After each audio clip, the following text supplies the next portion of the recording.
It's Sunday, and you know what that means. Fantasy football, NFL Week 4. We got a big show. Let's get to it right now on the Sick Podcast with Andy McNamara.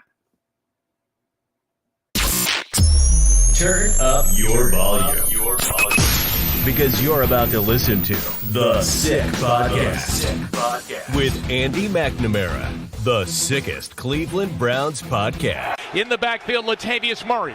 Huntley takes the shotgun snap. Back to pass. Looks. The ball got stripped away. In the air. The Browns fight for the ball. And it's picked up by Myles Garrett. He's going to score. Touchdown. It's going to be sick. Well, and let's hope that Myles Garrett, that Browns defense, gets after those Ratbirds. Go get them. Browns versus Ravens. We'll tee up that in just a couple seconds, and then bring in my buddy Shoaib Alli to go over all the start sits, news, notes, injuries, and there are a lot of moving parts for Week 4 in the National Football League. London game on right now. Hopefully you set your lineups ahead of that. Make sure you get us on Twitter at AndyMC81, at SickPodBrowns, Instagram and TikTok at AndyMC Sports. Get your fantasy football questions in using hashtag AskAndy. Comments on the Browns as well. Comment section here live. Share the notifications. Let's get the questions going. We got a bunch coming in, so we'll hit those up in a little bit. But let's get to them. Back from Cleveland, right? Had an amazing time there. Had a Browns win. Let's hope to carry that in, because after this week, the Browns are on the bye, and then you get ready for San Francisco. And this is a huge game from a few different aspects for the Browns. One, you win this game, you go to 3-1 on the bye. That's great through first 4 games. But also, you're then 2-1 in the division. And this division is shaping up as we thought, that it is going to be close, tight, and it could come down to tiebreakers. It could come down to division tiebreakers, so you need that. Now, for the Browns, some good news. I'm pulling my little notes here. Injuries. Surprise, surprise. Guess who's not playing for the Ravens? Guess. Odell Beckham Jr. Who could have thought that old OBJ, who hasn't been relevant since Barack Obama was president, like I've said before, for real, everyone hypes up. Why? Well, I keep telling you. I tell you every year. OBJ. It's ridiculous. It's ridiculous. I don't understand. I don't understand why everyone's all excited for.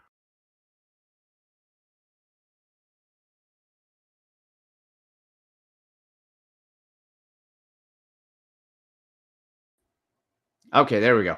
We're back. See, OBJ's dad got me. His dad was getting in there. I was dumping on OBJ, and he jumped in there to edit like he hosed over Baker. Anyway. OBJ wasn't going to be fantasy relevant anyway. Real life wise, he's going to pop sometimes, but ankle, he's out for the Ravens. Rashad Bateman, hamstring, he's out for the Ravens. So now Lamar Jackson, who again, is he the best passer to the football? Inconsistent, we know this, but you're without 2 targets there. You're also on defense, edge rushers, Odafe Away and David Ojabu, ankle, knee, and ankle out. Marlon Humphrey, the cornerback with his foot, also out. So you're missing a lot of key components. And on the offensive line, Ronnie Stanley, he's questionable with a knee, and he didn't play last week. So you're really banged up if you're the Ravens. However, you still have Mark Andrews. Historically, the Browns have been terrible covering tight ends, and Mark Andrews has been a game changer, and Zay Flowers.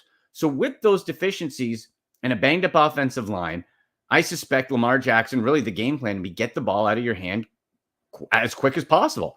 And that can beat a Zay Flowers on a little slant. That can beat a Mark Andrews over the middle. This is going to be a big game for JOK, for the Browns.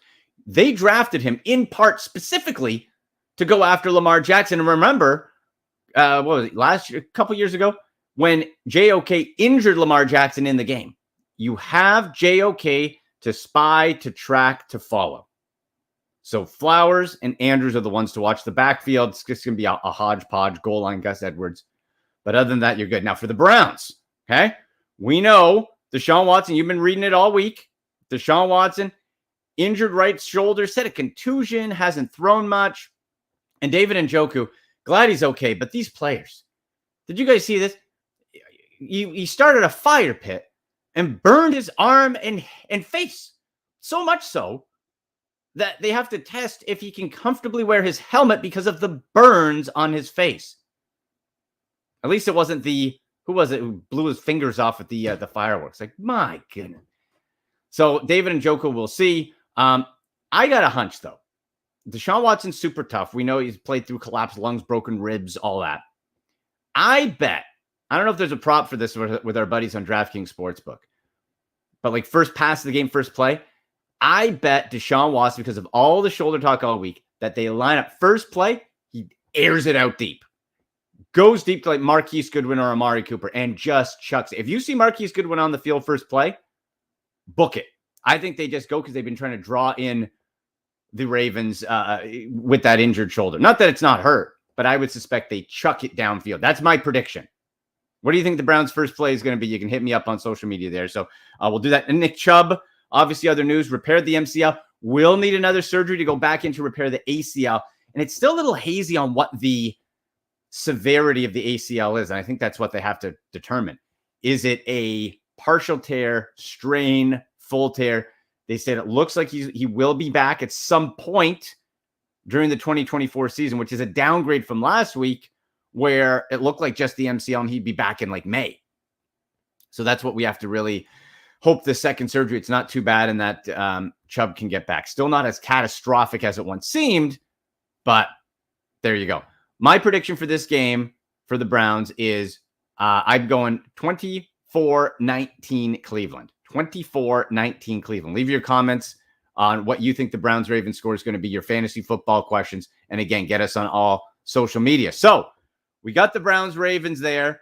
Now there is a lot of moving parts when it comes to fantasy football. We're going to get to your start sits, news, notes, hashtag Ask Andy, give you our picks as well. Let's bring in my guy, my buddy, Shoaib Alli, back to the program. Show, how are you, sir?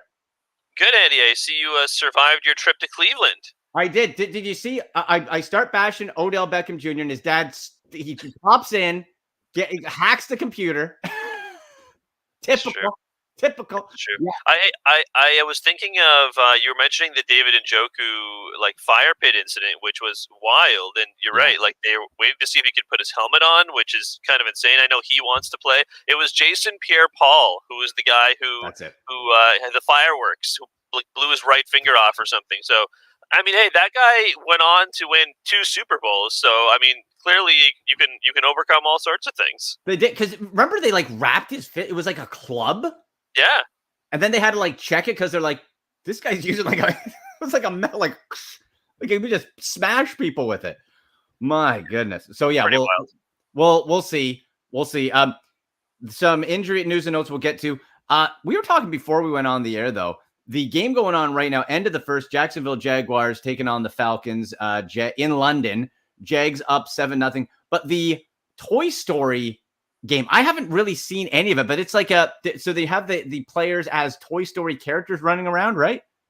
Yeah, so essentially there's some kind of technology they're using that essentially overlays what you would see on the field. And I guess it's the easiest way I can explain it as to what it looks like if you haven't seen it is imagine those stubby, they're Funko Pop almost-esque toys. Like Baker Funko, yeah. Yeah. So it's they look like Funko Pops that actually run around and move, except if you were watching Funko Pops play Madden. That's kind of what it looks like, because the view is not the sideline view. The view is from behind the quarterback, as if you were the camera watching the quarterback's back throw a pass to the receiver or the running back or whatever. So it actually looks very much like Madden, just instead of realistic people, they look like kind of chibi Funko Pops, which is kind of funny. It looks kind of interesting. They've had a couple of technical difficulties, unfortunately, because I'm sure whatever technology they're using to overlay the players is not quite as sharp, perhaps. But it looks pretty interesting. I just saw a little highlight on Adam Schefter's Twitter. Yeah, that is kind of cool. Okay. Let's get to some of the injuries, news, and notes. First of all, show actually one apparently. So Bills Dolphins today. That should be phenomenal. That's huge. Fun. But apparently one Bills official, they asked what are you expecting for today's game? And his quote was, "Hopefully we hold them to under 70." I will take the under on Dolphins points if it's that high against the Bills. I will say the Dolphins have played a bunch of terrible teams, so this might be the best test certainly for both the Bills and Dolphins, but probably for AFC East supremacy. Oh yeah, for sure. And when you look at this, Jalen Waddle, here's significance. Jalen Waddle back from concussion protocol, slow start to his fantasy year. We're still very early in the season, of course, but the targets have been there, and you have to think in a potential shootout when you look at matchups where they might have to be looking to score a lot, which they showed they could. I feel pretty comfortable playing Jalen Waddle today. Yeah, I do too. I mean, I do wonder the one player I think in this game I'm less bullish on is actually A-Chain, like the rookie running back, only because I wonder how much game script from last week's game enabled both him and Raheem Mostert to just run the ball a million times, essentially, right? Because that's not because, and I'm not to say they're going to be bad or anything like that. They're clearly very talented, but I mean, they got up early on the Broncos. The Broncos showed little to no fight, and it was like 28-0 or 24-3 or whatever it was when they started handing the ball off, and then those guys are taking like 20 runs for the rest of the game. So I am less bullish on the run game just because the Bills do have a very good rush defense. But Jalen Waddle, I mean, last year what they did often is they would dump the ball off to Waddle in short space, then he would use his blazing speed to just get wherever he wanted to on the field. And when your teammate is Tyreek Hill doing the same thing essentially without the ball in his hands, it probably helps someone like Tua. Yeah, it does. And boy, I just couldn't believe, Show, that game last week where you had not one but two Al Bundy games, 4 touchdowns in one games. Like that was what a indictment on the Denver Broncos organization and Sean Payton, who just looks like a total fool. Like Nathaniel Hackett sucks. It's like, bro, you just let up the second most points in a game in NFL history. Hackett didn't even do that.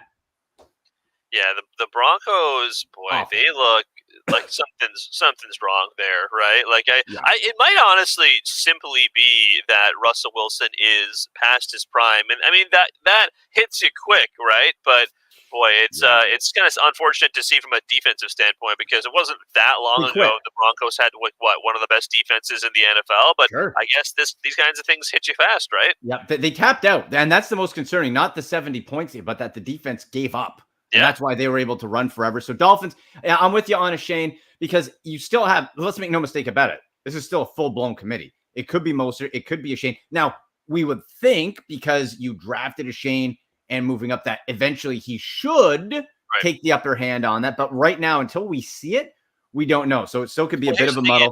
Like no running back who has ever had the physical profile of a Shane has ever had long-term success in the NFL. And it's not that he is poor or anything. It's just he's a shorter guy. He's a little skinnier. He is. I mean, he's kind of like a scat back. He's not quite like Derrick Henry, for example, or even Bijan, for example, who's playing right now for the Falcons in London. But it's just for guys who have that physical size, which for him is a little smaller. Yeah, very few of them have gone on to have like really successful NFL careers over like as the bell cow, for example. So I just don't think you can necessarily count on like multiple touchdowns and 20+ touches for a Shane like every single week, essentially. Especially with Jeff Wilson Jr. Apparently on the mend and soon on the way back. Not today, but very soon he'll be inserted into that committee, and it'll be even more of a committee. Maybe this is a time for fantasy players too, Show. If you have a Shane, maybe it's a sell high time. Sure. Right? You know, especially with Wilson coming back. And I'm looking here. You're right. 5'9", 188. Now, the height isn't as concerning because we've seen 5'9" guys, but they weigh like 210 and their thighs are the size of a tree. And then you get the motor. But yeah, for a bell cow, you're not going to want with him that size going in between the tackles. You're going to want him rolling out or pass catching. So that's a good point. And maybe a sell time, high time for them. For the Bills, I think it's the usual suspects, right? Allen, Diggs. And I'm not overly interested in too much else out of Buffalo.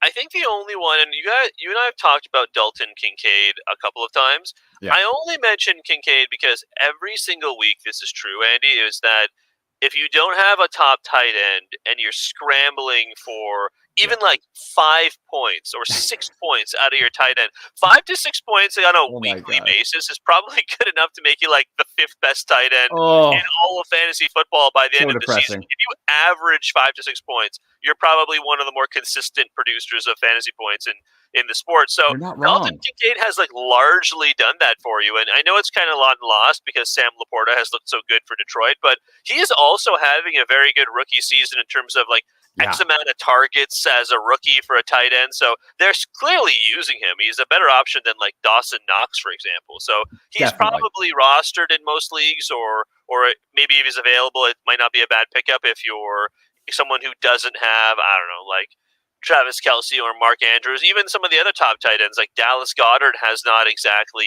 impressed as much as we thought he would have. So he might not be a bad like third option, depending if you're streaming tight ends, for example. One other tight end, if we stick with that narrative for a sec, Donald Parham Jr. for the Chargers.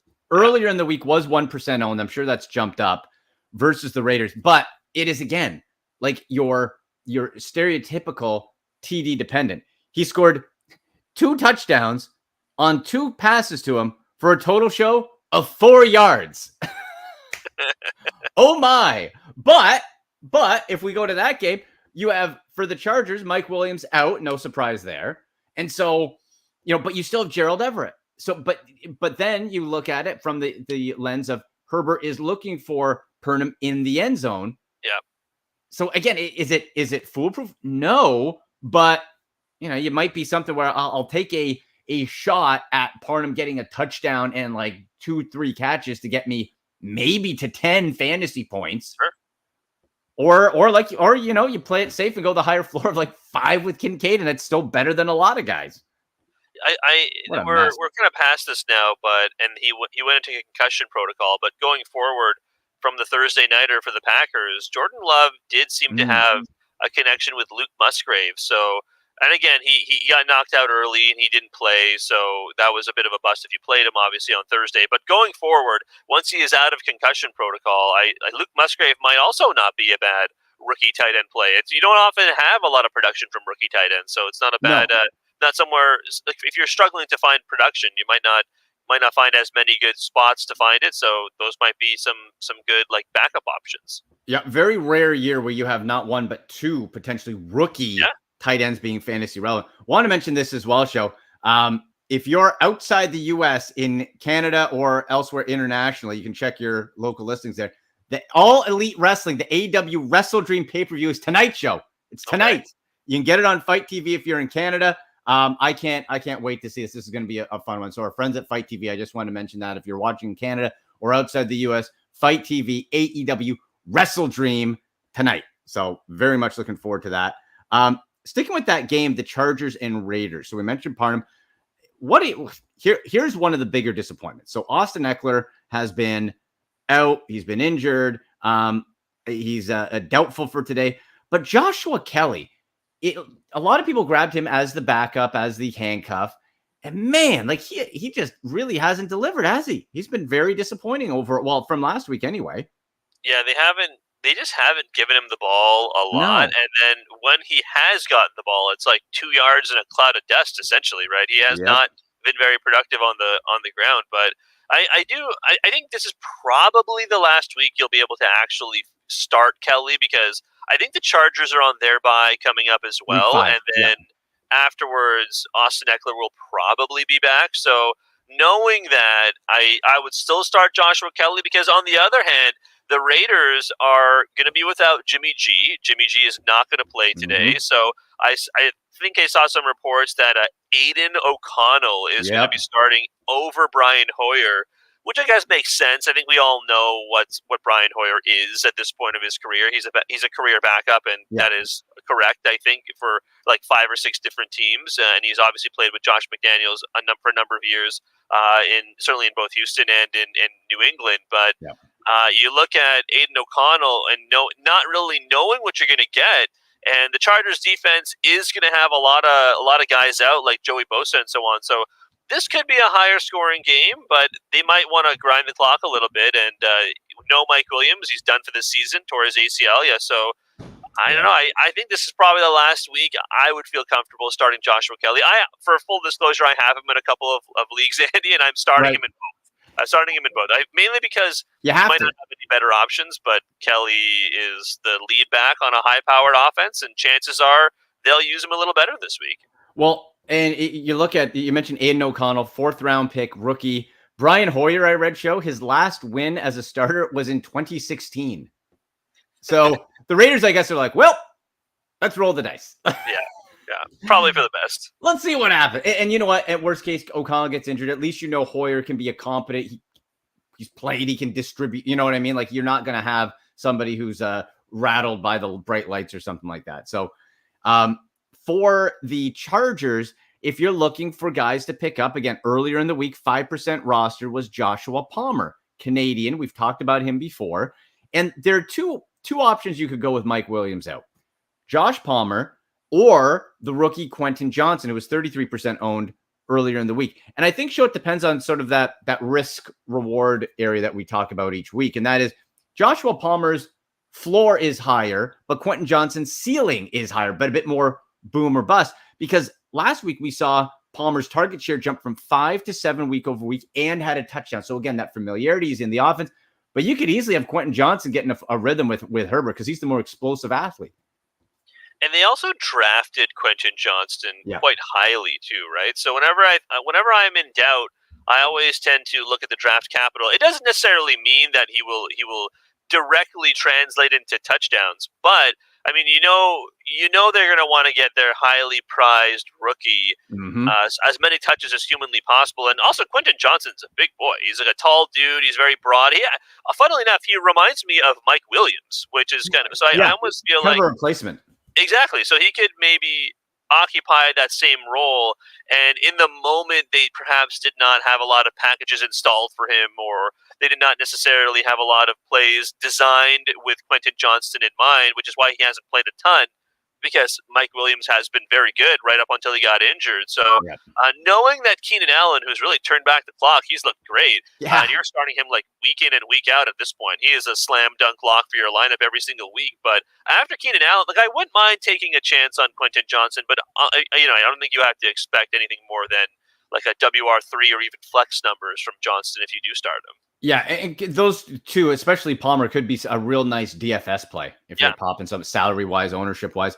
And a lot of meat in this Raiders-Chargers game. I'll go back to this. We talked about Aiden O'Connell, but Josh, I think this could be a huge game for Josh Jacobs, who, slow start to the year, finally reached double digits fantasy points against the Steelers last week. But the Chargers defense, you mentioned the guys out. Chargers defense has allowed 450.7 yards per game this year. That defense with all those injuries is banged up, and with a rookie quarterback, what's a great security blanket? Hand it to the running back or quick toss to the running back. Jacobs can catch, he can run. This could be a get right game for Jacobs. Well, I mean, you got to remember too, Jacobs, he touched the ball like 400 times last year. I legitimately think he had like a 400 carry season, or at least touched the ball overall 400 times. And then he did not report to training camp because of the dispute, right? The contract dispute. So it's probably like a mix of both those things, Andy, that has contributed to his slow start to the year. But hey, you're right. I mean, you're rookie quarterback. You got to hand it off at some point. You got to think that the Chargers know that the biggest weapon for the Raiders, for Aiden O'Connell, is some guy named Devontae Adams. So, I mean, they're not going to be letting Adams, you would hope, run free in the secondary. So if Adams, I mean, you're still starting him, but if Adams is going to be guarded for a large chunk of this game, then I mean, you might see Josh Jacobs hand it off. It's just Brandon Staley is supposed to be a defensive guy, and the Chargers defense has been absolutely atrocious. So, I mean, if you're talking about like hot seats, maybe a Brandon Staley alongside like the guys in Chicago are on that hot seat. But boy, I mean, he's going to be coaching like his job depends on it, and it probably does. Boy, let's go to that Bears game. You mentioned Chicago and the Broncos. I don't think we have to spend too long on this show, because this, as exciting as a Bills Dolphins or the intrigue with all the moving parts in the Chargers Raiders, this game has so little interest to me. Like Broncos Bears, both teams 0-3. Both teams look horrendous. See, Andy, here's the thing. Like, you're not wrong. These teams look awful, but at the same time, if this ended up being like a 45-42 shootout, you wouldn't be all that surprised, because both these teams are atrocious. They're bad. And you know what? That's a good point, because I wonder where. Okay, so the over/under on points set is 46.5. Okay, I could see this thing being one of two extremes and not a middle. To your point, like all right, let's just air it out and things get nuts, or something horrible like a 13-10 bore fest, right? Like that wouldn't surprise me either, where it just sucks. Like, right? Like It could go either way here. Ah, man. Like, are you playing Russell Wilson? Like, oh my gosh. Sutton has still produced. You got Williams and Piron at the Bears. Like Justin Fields, I guess, in a just pure fantasy for some, because he can run. But there's just not a lot of meat on the bones of these two teams right now. I would feel okay starting DJ Moore for the Bears, and that's probably it from the position players outside of Justin Fields, because Khalil Herbert has not been a very good option. No. I don't even really think at any fault of his own. They just don't seem to be using him all that much. Yeah. And Justin Fields is like his first, second, and third read is to run the ball apparently himself. So Justin Fields and DJ Moore are probably the only two guys. But on the Broncos side of things, yeah, I'm not super bullish, I will admit, on Russell Wilson, but I do think despite that, you could probably still feel good about starting Courtland Sutton and Jerry Jeudy, if only because the Bears secondary is atrocious. Like, it only really takes one long pass for those two guys to have a decent outing, right? That's it. I would probably feel good about starting them both. Javonte Williams still looks like, he doesn't look terrible, but this is also a guy who tore like every ligament in his knee last year. So I think he's still working his way back. It might be him a couple more weeks before you feel, he's been fine, but until he's putting up the numbers you saw and expected from him. Some other injury news and notes to keep an eye on today. Deebo Samuel listed as questionable for the 49ers. Rib and knee injuries, is expected to play versus the Cardinals, barring any pregame setbacks. Elijah Mitchell, who cares? He's not. Come on, Elijah, bye. Remember when everyone spent like all of their fab on Elijah Mitchell? Yeah. That was crazy. And then Christian that was McCaffrey also happened. Pre Christian McCaffrey, right? Yeah. If we look at that game, okay, I think we know for the Cardinals, it's only James Conner. Like, that was a nice win. I got some questions this week, show of like, could the Cardinals be going on a roll? The answer is no. That was it. They got their win. They shocked the Cowboys. That's fun. Good for Josh Dobbs, former Brown. But now you're just going to get absolutely stomped into the mud by the 49ers. And I don't think it's going to be close at all. So if I'm the Cardinals, if I'm looking at Cardinals to play, it's probably only James Conner, because you can run, he can catch a little bit. And outside of that, man, like, I just think it's going to be a 49ers feast day with the usual suspects. I don't know if Kittle's going to play, though. Let me check if Kittle's playing. But where do you fall on Marquise Brown? Because Joshua Dobbs has been feeding him, and Zach Ertz finally took a little bit of a tumble last week. He still had like 5 or 6 points or whatever, which again is not terrible for a tight end. But when you look at Marquise Brown, like, Joshua Dobbs was targeting him all the time. I don't hate the idea of starting Marquise Brown, even against the 49ers, if you can start him as your flex, right? Like, if he's your flex player, I think that's fine. Like, if you're relying on him to provide you with like WR2 numbers, then you might be out of luck. But because the 49ers defense, especially now that the Cowboys lost Trevon Diggs for the year, the 49ers defense probably is the best defense in the NFC. Like, I would probably think so. They know just as well as we do that Marquise Brown is a speedster, and they don't want to let him beat you. But at the same time, he is proven to be a little more effective in those like short and intermediate routes as well. So again, if you're starting him as your flex, I don't hate it, but you might have better options. But you're right. Apart from him, Connor is the only guy really. Yeah, I don't hate that as the flex yet. Targets the last 2 games for Brown, 10 and 7 with a touchdown in each, but he does have a thumb injury, is expected to play. And we know a thumb is important to catching the ball, but there might not be that many options. And especially, like Josh Dobbs is not going to be heaving it 50 yards down the field. He's going to look for short options. So that's where the Ertz, the Brown, the Connors come in there. Kittle is playing today, by the way. I looked it up just to, you never know with old Georgie, right? He might, he's either in or he's out. And that's, you can never really rely on him full time. We move on to the Bengals versus Titans, and we'll get your fantasy football questions in as well, folks. So make sure you're jumping in the chat there. I'm just going to pull this up there. Okay. And we'll answer that a little bit later on Twitter at AndyMC81, at SNSLE, at SickPodBrowns. Get that in there. But we look at this game and show. I saw the Tennessee Titans up close and personal last week. Oh boy, that Not team, good, eh? dude, that team is in trouble. Like a lot. The offensive line, they had like 4 new offensive linemen, One of them was, then one of the new guys was out with a backup, and Derrick Henry couldn't go anywhere. Tannehill, that dude's toast. He's Miami Ryan again. There's no Tana thrill. For me, against the Bengals, not as daunting as the Browns. Did you see the video of like Myles Garrett just getting up and toying like a dog with like an injured animal, just like flipping it around, getting up, walking, the two Titans bouncing into each other, and then he just walks to the other side and they had to call a timeout. It was so funny. It was pretty great. I actually did see that highlight. It was pretty funny. Yeah, that was fun live. For the Titans, like Derrick Henry, like I have DeAndre Hopkins on one of my teams, and I'm benching him. I can't do it right now. Yeah. So against the Bengals, I don't know. The Titans, like, how many of the skill position players outside of Derrick Henry can you even really start? Like, none of them, I would say, right? No.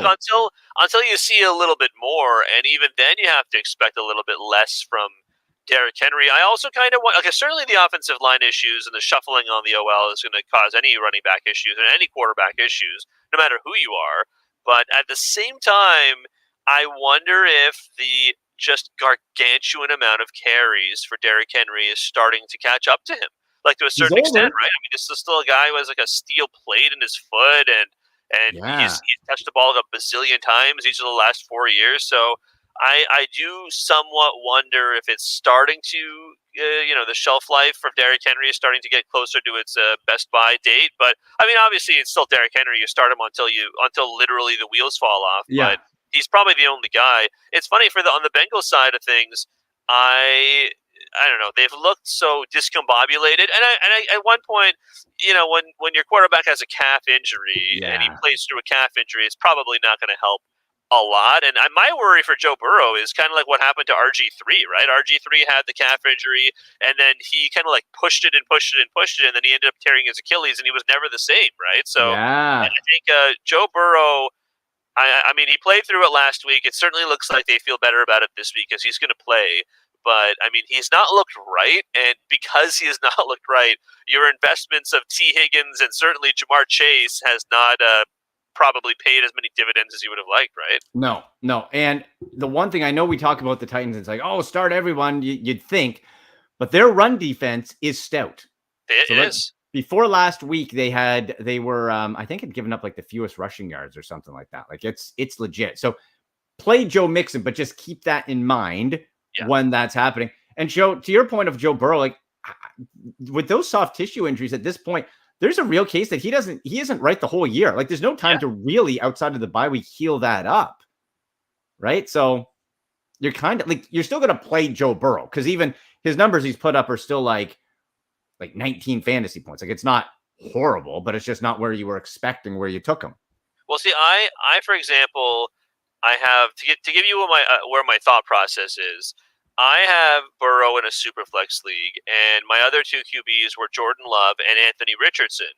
And so I almost felt like going with the upside. It almost backfired for me with Love on Thursday, but thankfully he salvaged it with a rushing TD at the very end of the game. But with those two, I almost feel like it might be better to get some upside until I am convinced that Joe Burrow is going to look better. Now on the flip side, kind of to what you were saying, Titans run defense, great, but it essentially means that the way to beat the Titans is through throwing the ball. Everything is funneled to the Titans pass defense, and unfortunately for the Tennessee Titans, their pass defense is god awful. So, so you'd probably feel okay about starting Joe Burrow because, if Jamar Chase and T. Higgins and a bunch of these other guys are running wild out there, I mean, there are not a lot of guys in the Titans secondary that can stop them. So you probably are starting all three of them. No, you're right. And you can jump in the live chat here as well. We got our guy Rick says, T-Wolf in the house.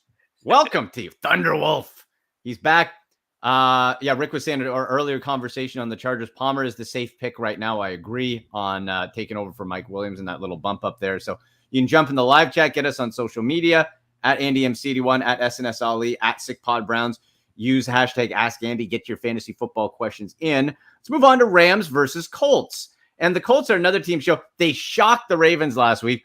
That is a deceiving 2-1 team. And I have to say, though, Anthony Richardson has been pretty fun to watch. He's going to be he's coming off that concussion. And so, against the Rams team, like that's we're looking at the Rams as 1-point favorites.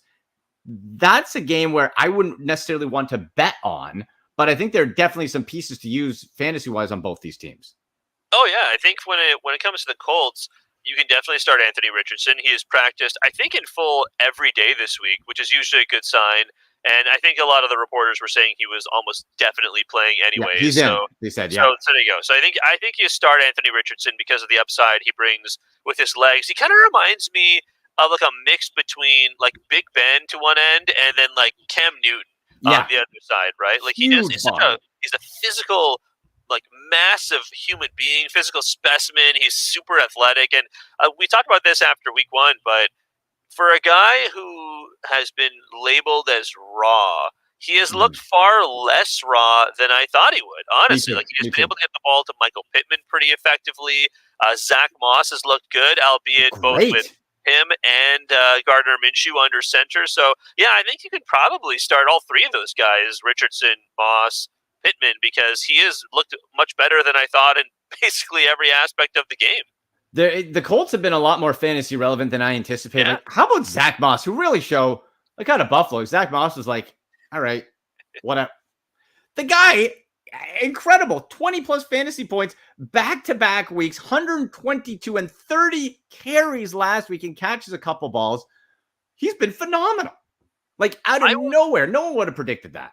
I would probably downgrade him a teensy bit with Richardson, just because we know Richardson runs the ball himself, and we're in last week when Richardson went out, or did not play, pardon me, and Gardner Minshew played. Gardner Minshew is not taking off and running. I mean, he's a mobile guy, but he's not taking off and running like Anthony Richardson would, right? So probably a little bit more carries for Zach Moss than otherwise, but still, certainly still playable because he has been phenomenal. And then show the very weird fantasy football team known as the LA Rams, where it wasn't Cooper Kupp, it wasn't Tyler Higbee. It's been Puka and Tutu and Kyren Williams all year.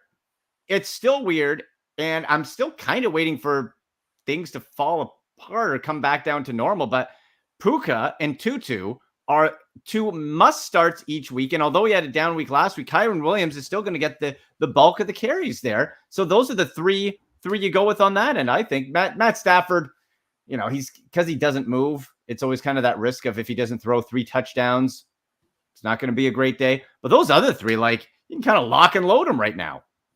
Yeah, I think you can definitely start all three of those guys, right? Because Tutu, it's still kind of wild that Tutu Atwell has gone from being like a largely a special teams player over the past couple of years to suddenly being like a breakout fantasy relevant wide receiver, which is kind of nuts to me. But yeah, I would certainly start Tutu Atwell and Puka.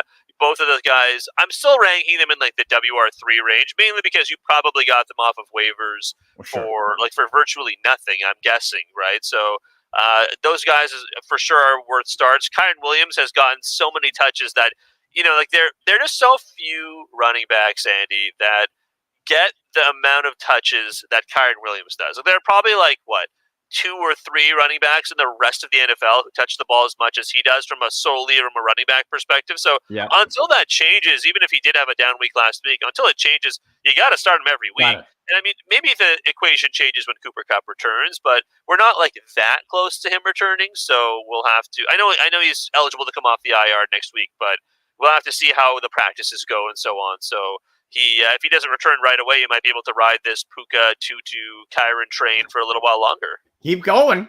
Why not? We'll do one more game, get to your fantasy football questions, and you can still get them in, then we'll pop back and finish it off. Buccaneers at Saints. Baker versus Jameis Winston. Who would have thunk it, Joe? Let's go. For the Buccaneers, and here's the tricky thing.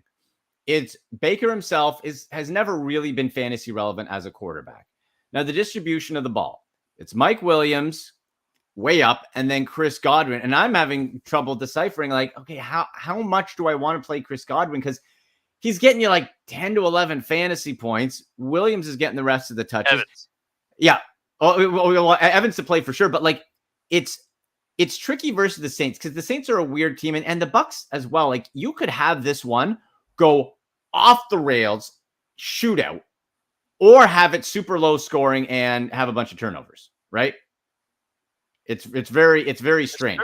It's true. Like the thing too is the Godwin situation with Baker. I don't think that like Baker has anything against Chris Godwin. I don't know if Baker only has breakfast with Mike Evans and not with The Chris breakfast. Godwin, for example. Yeah. But for whatever reason, the targets just do not seem to go Chris Godwin's way. And almost on the complete opposite end, Andy, Mike Evans is like the only guy Baker has eyes for. Rachaad White has played well, but I gotta say, the Saints defense might be one of the better sneaky defensive units and maybe all of football, Andy. Like they have been very, very consistent and they're very healthy right now. We also have seen the Marshawn Lattimore versus Mike Evans matchup a number of times over the past couple of years. So maybe it's just this seems to me like it's going to scream a lower scoring game, especially when you look at the Saints side of things. I mean, Jameis is playing, he likes to just,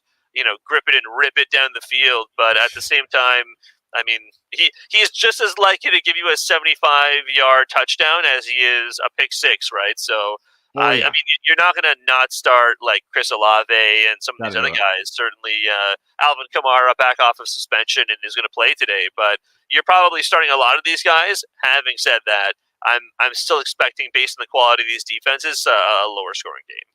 Yeah, and Rachaad White for the Bucks. Now, this is breaking news. Deshaun Watson will not play today. The rookie, Dorian Thompson-Robinson, DTR, will play for the Browns. So that shoulder injury that came out of nowhere midweek and looked like he was throwing a little bit. He took some practice warm-ups. We saw that on Twitter. Looked like it, but 2 minutes ago, Ian Rappaport from NFL Network reporting Deshaun Watson not able to play today. DTR is starting, and that puts a big change into that Browns-Ravens game, because now it's not Deshaun versus Lamar. It's DTR, the rookie, who looked good early in preseason. Sure. But boy, you'd think, like, if you had Nick Chubb on the team, all right, Nick Chubb day, not a problem. Now you have Jerome Ford, you got Kareem Hunt back, you got Pierre Strong. This is interesting because I would think you don't want DTR chucking it up all day against a defense that, while shorthanded in the Ravens, is still going to be able to throw the rookie some, I'm sure, complex looks. Well, does this limit the upside of certainly Elijah Moore and Amari Cooper, I would think?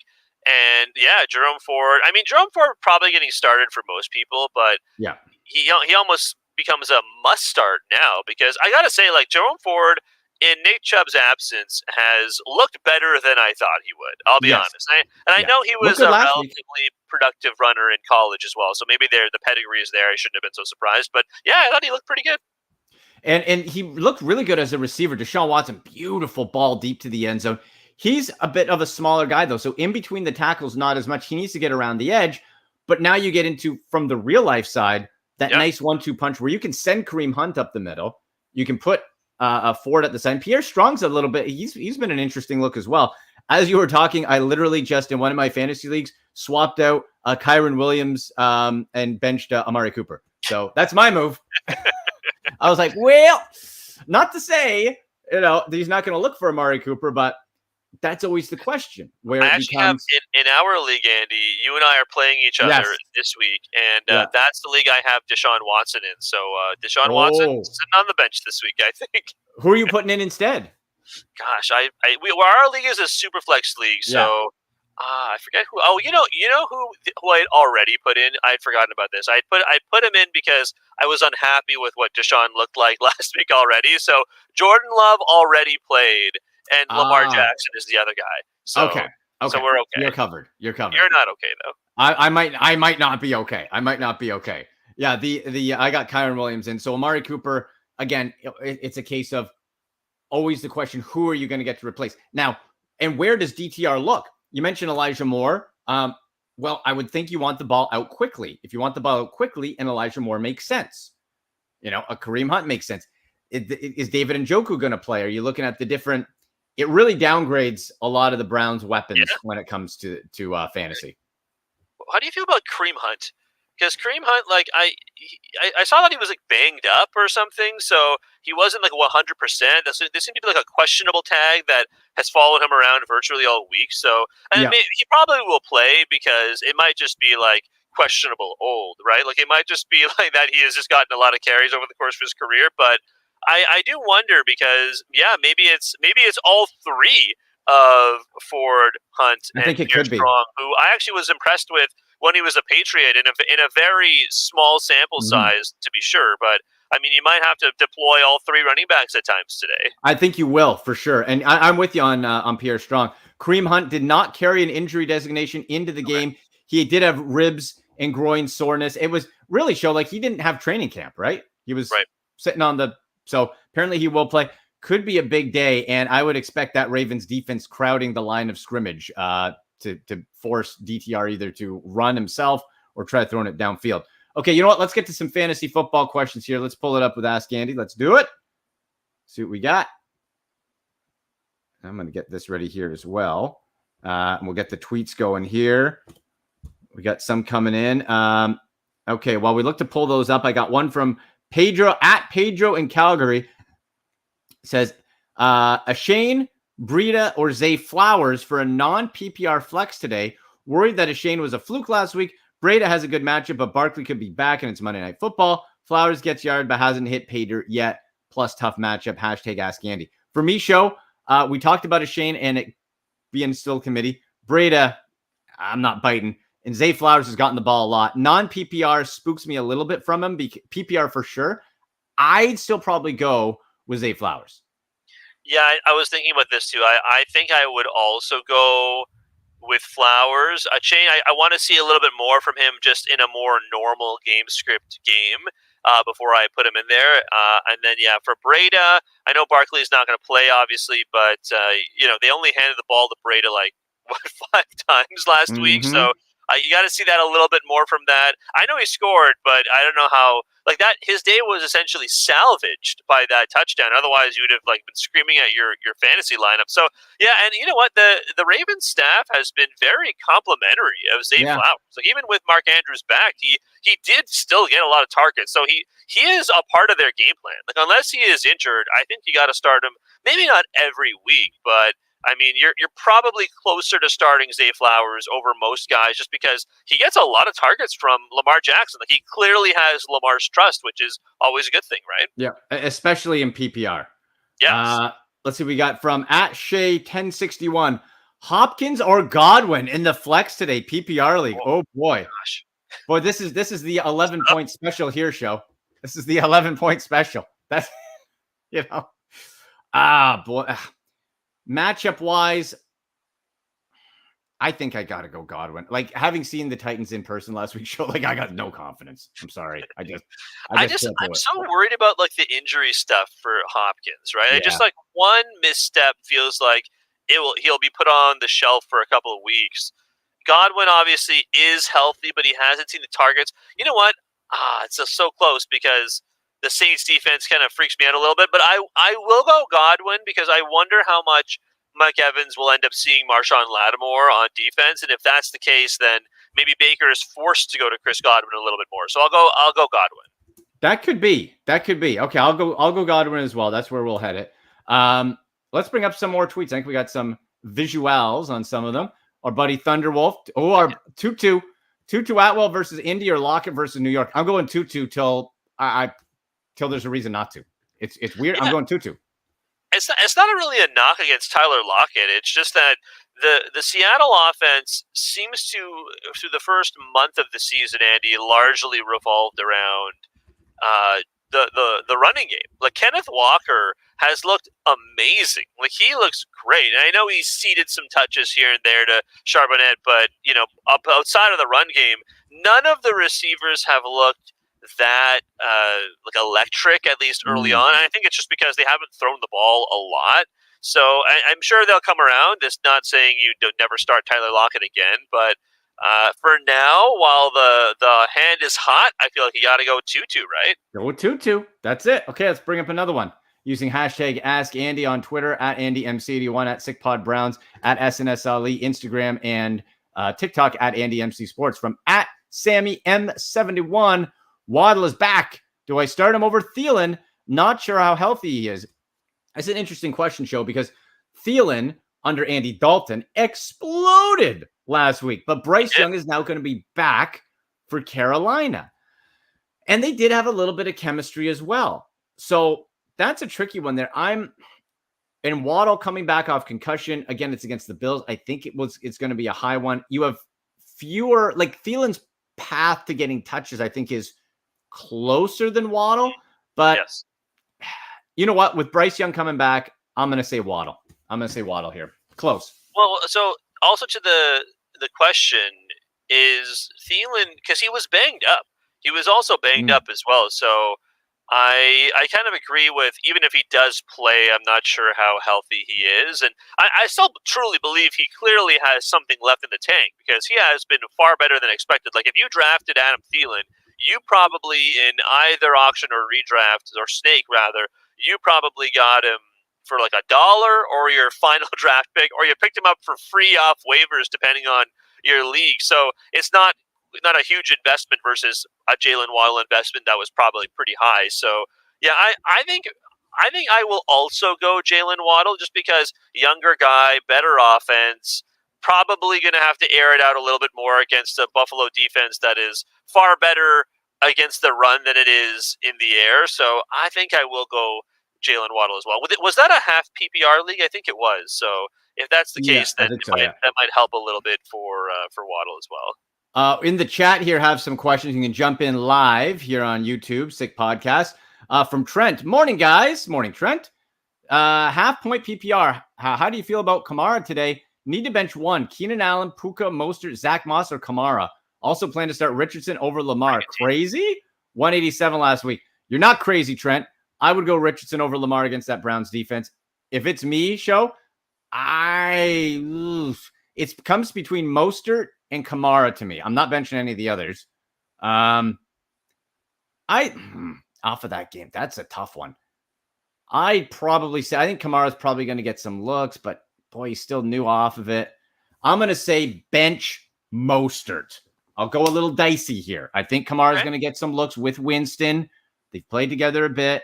But it's between Mostert and Kamara to me, but I'll say bench Mostert, play Kamara.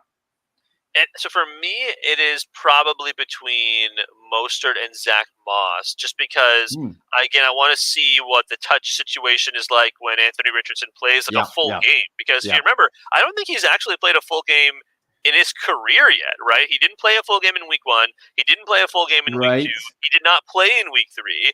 And now here we are. And so each of those situations for Zach Moss, essentially, like, the equation is kind of incomplete, because we have not seen Anthony Richardson take the field for a full game. So if that's the case, I might be more willing to benching Zach Moss, because it kind of feels like they're ready to give Raheem Mostert the ball in Miami, until the wheels fall off for him too, right? Because he has had some injury history, and you can never have too many running backs for a Mike McDaniel offense. So it's a tough one, but there's no way you can bench like Keenan Allen or Puka, right? So no. I think the question might be whether or not you just bench Kamara, honestly. But if you really wanted to start him today, I would bench Moss, just until we see what the Colts offense looks like with a full Anthony Ray. Like, you hope he plays a full game today. Well, that's it. Plays, then we'll have to see what it looks like. More questions in the live chat from Nathan H. Says, hi, pick 3 RBs, please. Standard league, Mixon, Ford, Jay Cook, or Moss. So we just talked about Moss. I'm playing Mixon. I think with DTR in for the Browns, they're going to have to mix and match. So I think Ford is going to be busy. James Cook has been a quiet, pleasant surprise in Buffalo, Show, but that's more PPR. That's a thing. Yeah. You went standard. I'm going to say, I think you bench Cook, and I'm going to roll the dice with Moss. But I to your previous point before, I can understand where, Richardson could be calling his own number a lot. Yeah, the argument still applies for Moss here, for Nathan, but James Cook, I'm not saying this because I think he is a bad running back by any means. I've actually thought he's looked quite good. But in a standard league, I feel like some of his value is lost, right? Because he catches a lot of passes, and he is like the outlet guy. And you know what? In Buffalo, they've worked the other running backs in a teensy bit more than perhaps we thought they would as well. So Yeah. If you're not getting the extra points because of the pass catching in half or full PPR, I'd probably bench James Cook in standard. And we got one more from Nathan here in the chat. Also, Zay Flowers or Atwell standard league. For standard PPR, I might lean Flowers, but we talked about Tutu Atwell. I'm not going against Tutu until I have a reason to. That's putting up yards because the Browns defense has been better than we thought too, Andy. Like, certainly better than maybe not better than you thought, but certainly better than I thought. Yeah, really good. Really good. If that, like they've looked way better. So, but still knowing that the Rams are playing the Colts. If it's a standard league, you know what? I might end up going 2-2 just because Zay Flowers, like the previous texter or a tweeter had mentioned, that Zay Flowers has not yet found pay dirt, and maybe that changes this week, certainly. But if you're talking about the quality of opposing defenses, I think the Colts defense is probably worse than the Browns defense, right? So if that's the difference, because they're pretty similar, I'd probably go 2-2. Yeah, and Tutu's putting up a lot of yards too. Yeah, that's the difference. Like a lot, a shockingly amount of yards. Okay, let's get. I think we have a couple more tweets to pop up there as well visually. Let's see here. What do we got? From Thunderwolf here. Here's a fun one. Half PPR. Can you find a reason to fit Henry, Godwin, or Thielen into this lineup today? And he brought it in. Okay. Nice. So let's look close here. All right. Moss, Freiermuth. Now so I'm just going to get the what he said up there. So he said Henry. So am I thinking Hunter Henry or Derrick Henry? Thunderwolf. Derrick Henry. Yeah. Okay, there he is. Okay, I see. Derrick Henry. Godwin or Thielen. Let's see. Who would I take out? Only one might be Javonte Williams in the flex.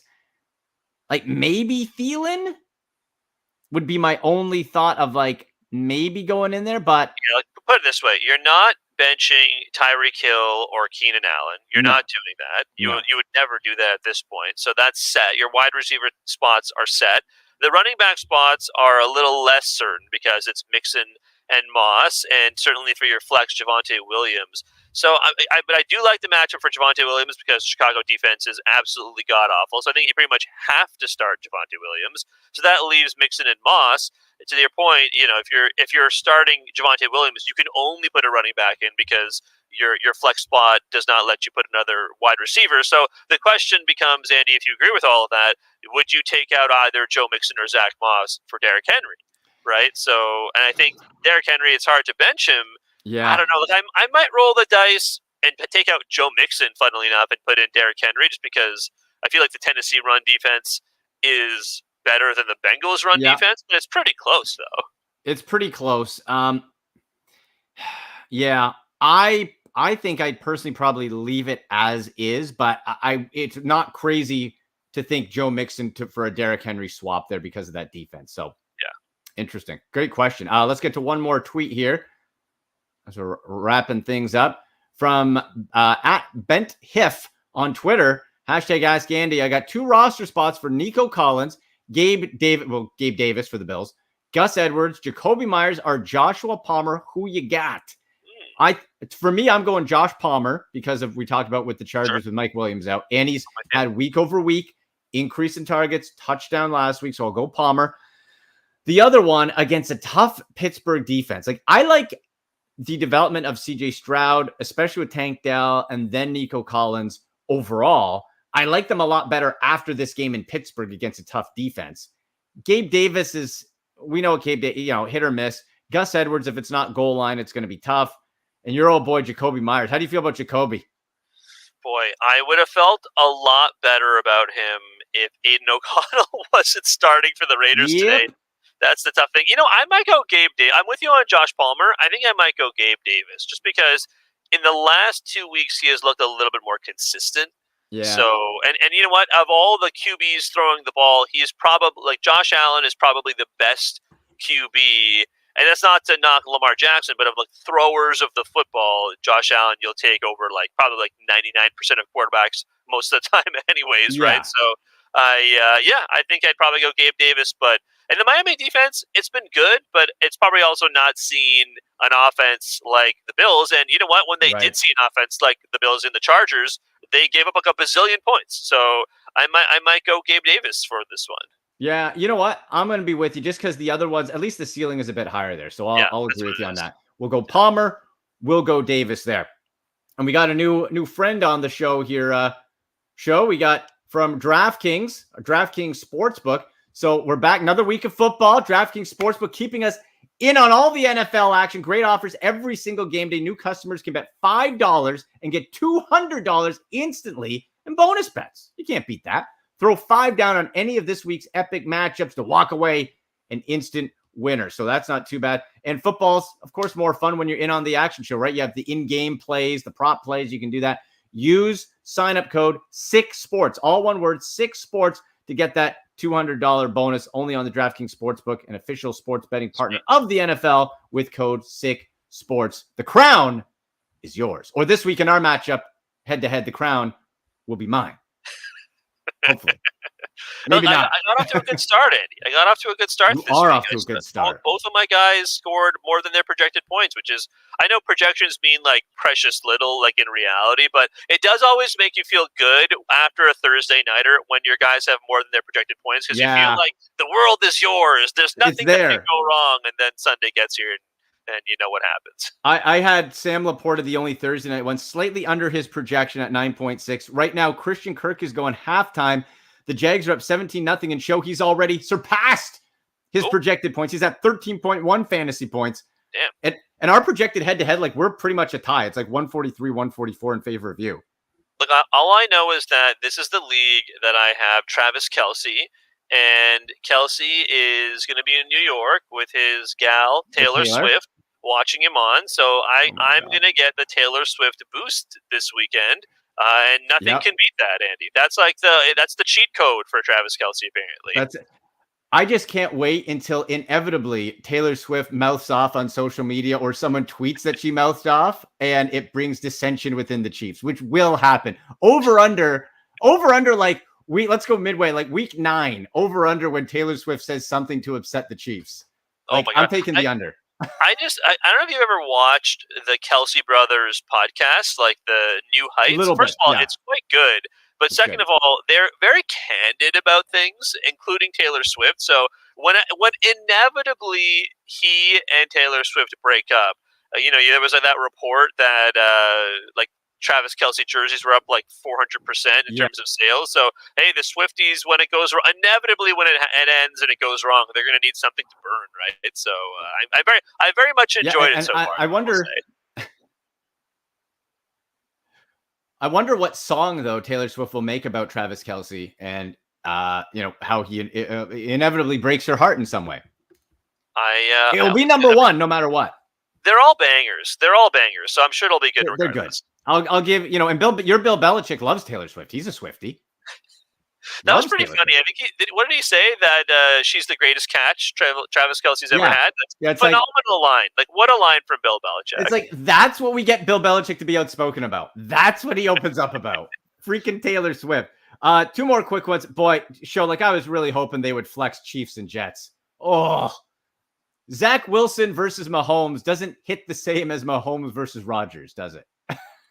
It does not. No, it does not. I'm not sure I'm that bullish on any Jets player, even Breece Hall and Garrett Wilson. Like, you got to expect like flex numbers at best from those poor 2 guys. So unfortunately, but they're probably the only 2 guys you can start anyways, and they're probably still going to give you like less than 8 points essentially. And it's probably the usual suspects on the Chiefs side, right? It's Patrick Mahomes, it's Travis Kelce, and that's probably it at this point. The running backs are too weird. Like, McKinnon's going for stuff, and especially if they get up, they'll run it with, Edwards-Helaire, Pacheco. They'll mix and match there. So that's And then the Monday night one, Seahawks, Giants.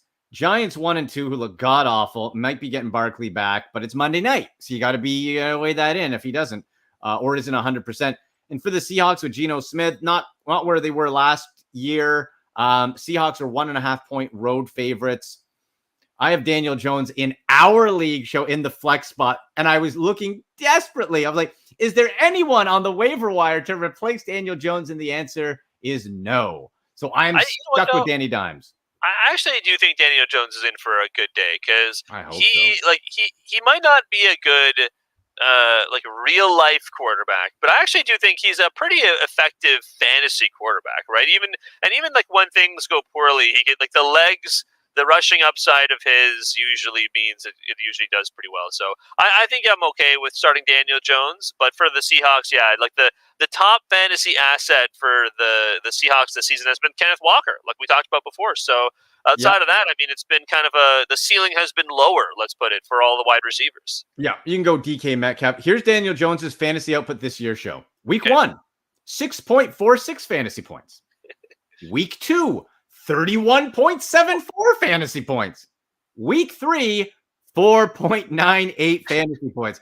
So if we're going pattern wise, he should be in for a 30 burger. Exactly. He's due, Andy. That's how it works, right? Daniel Jones's profile pic looks like a guy who's like he can't believe he's getting paid what he is to play quarterback. Like, wow. Like, really? Hey, get that bag, Danny, man. $40 million. Good for you. What a wow. Good on him. I'm jealous. Oh my God. All right, there you go, show. I think I'll wrap it up here, man, as we get ready. The Sunday game still going on, third quarter, still 17-0. Just going to get underway with the Falcons there. Tell people where they can find you, get you, and all that good stuff. Blue Jays in the playoffs. How about that? Yeah, SNS Ali with 2 L's, where you can find me on X, on social media, and certainly on Instagram as well. But Blue Jays in the playoffs means actually, as soon as we're done here, I'm going to pack up and head down to the Rogers Center for the final game of the regular season at home. So that's going to be a lot of fun. And going to be a lot more baseball and certainly fantasy football content coming your way. I also write some stuff for sportsnet.ca, which is always fun. Do we know the playoff date isn't released yet for the Jays, is it? Is it too early? They will play game 1 on Tuesday. It's just I'm not sure where that game is going to be. Pretty likely it's going to be in Tampa. And if it is in Tampa, pretty likely it's going to be a day game, like a 12 p.m. Eastern or 2 p.m. Eastern or 1 p.m. Eastern or whatever. It's going to be one of those time zones because I don't think a lot of Americans want to see Toronto, Tampa, unfortunately. No. And a house of horrors for the Blue Jays historically. Go Jays, go, says Thunderwolf. All right, that'll do it. Remember, Browns fans, you got DTR in today. Deshaun Watson will not play. David Njoku is going to be a game-time decision. All right, buddy, we'll talk next week. Yeah, see you, Andy. There you go. Shoaib Alli. Boy, that's a kick in the old pants. Browns did elevate PJ Walker during the week to be the emergency backup, and now will be the actual backup right there. So, all right, we got DTR. This is a tough go against the Ravens. Bye week next week for the Browns. So let's see. Hopefully the defense can carry them and Kevin Stefanski doesn't get too cute and DTR can rise to the occasion because it's at home. The crowd will be hot to see him. If this guy balls out, the crowd is going to be red hot and could be a big momentum shift. So good luck with your fantasy team. Go Browns. You've been watching the Sick Podcast with Andy McNamara. We'll see you Tuesday. And that's a wrap. Hope you don't miss us too much until next time. Follow the Sick Podcast with Andy McNamara on YouTube, Instagram, Facebook, Google Play, and Apple Podcasts.